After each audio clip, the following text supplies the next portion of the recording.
Rolls-Royce is one of the most successful luxury cars that money can buy.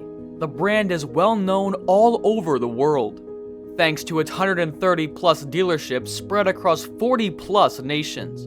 But it all started out with a poor kid that had a passion for innovation. When the farm boy, Henry Royce, first started out tinkering with engines, nobody could have guessed he would one day create some of the most expensive cars in the world. And when he finally met his daredevil companion, history was truly made. Before we start this video, please support the channel by hitting the subscribe and like button, and also share the video. Thanks for watching. Frederick Henry Royce, the youngest of 5 children, was born in 1863 at Alwalton, England. His parents, James and Mary, owned and managed a flour mill. After going bankrupt in 1867, the poor Royce family moved to London in search for a better life.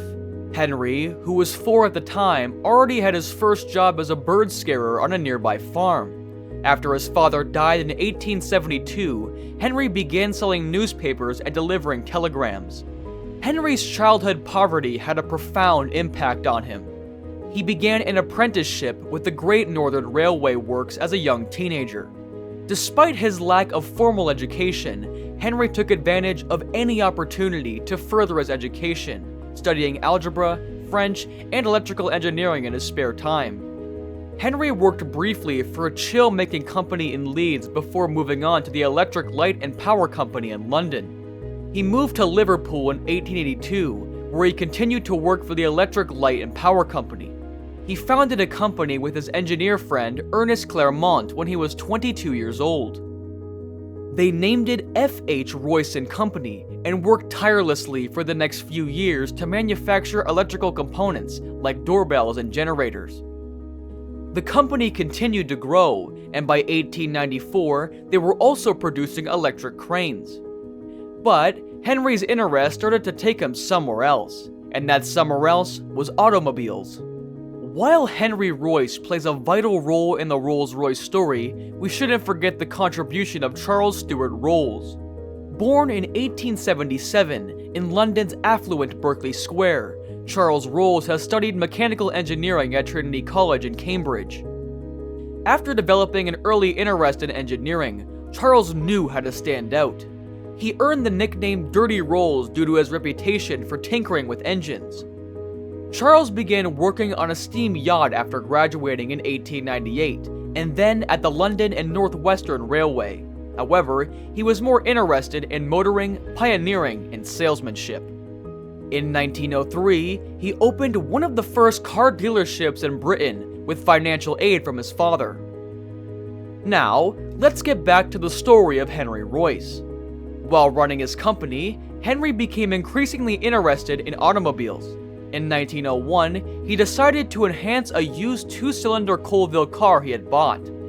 Unfortunately, things did not pan out the way he had hoped, so he decided to build his own car instead.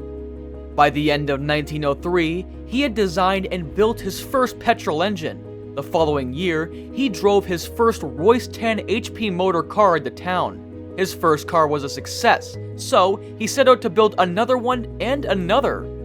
He gave one of the 3 cars he had built to his business partner, Ernest Claremont, and the other one to their shareholder, Henry Edmunds. After receiving the vehicle, Henry Edmunds arranged a meeting between Rolls and Royce. Edmund had no idea the meeting would forever change the future of the automobile industry. While Rolls had always preferred 3 or 4-cylinder cars, Royce's 2-cylinder vehicles impressed him greatly. He knew he found what he was looking for within minutes of seeing it.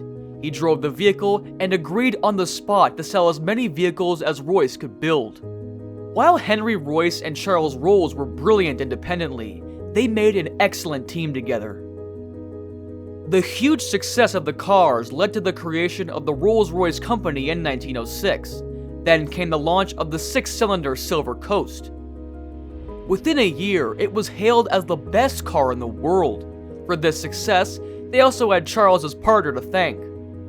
While Henry and Charles were busy building and selling automobiles, Charles' partner, Claude Johnson, was named managing director. He recognized the importance of expanding the company's reputation. And as a publicity genius, he orchestrated a series of stunts to promote the quietness and dependability of Rolls-Royce automobiles.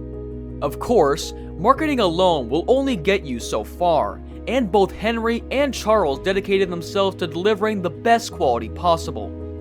But it was especially Henry who had a knack for pushing himself to the limit when it came to working. But this incredible partnership came to an end when Charles was killed in an air crash in 1910. His tragic death meant the end of the brief Rolls-Royce partnership.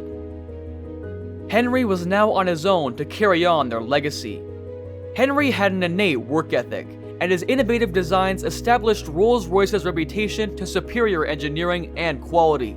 He uncompromisingly pursued his basic principle of establishing the best design with both the finest materials and the highest levels of craftsmanship. To put it in his own words, strive for perfection in everything you do. Take the best that exists and make it better. When it doesn't exist, design it. Rolls-Royce is currently owned by BMW, and the company is still best known for producing some of the most expensive cars in the world. But what makes this car so expensive? The color is one of the most costly factors that determine the price of a Rolls-Royce. Rolls-Royce claims to have over 44,000 different color options. That's one of the reasons the paint job is so costly. They'll go through several different paint colors until they get the exact shade you want.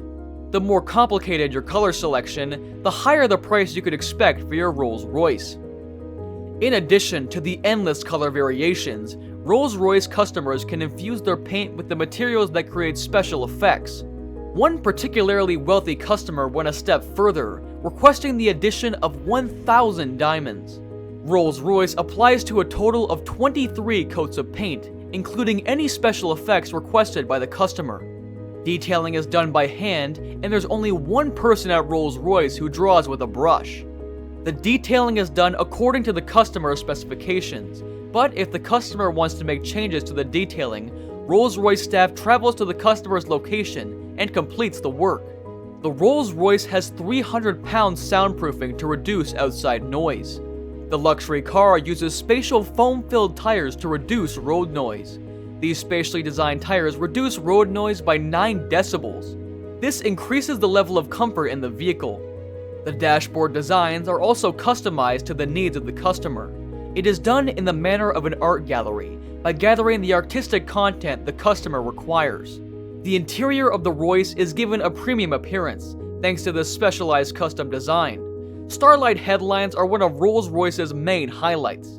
It is a network of fiber optic roof lights that simulate the night sky and stars. It's clear the process of customization and the sheer amount of detail that goes into the making of the car makes it so expensive.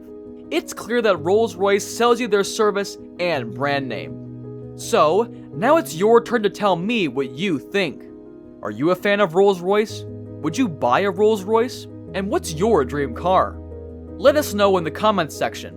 Please support the channel by hitting the subscribe and like button, and also share the video. Thanks for watching.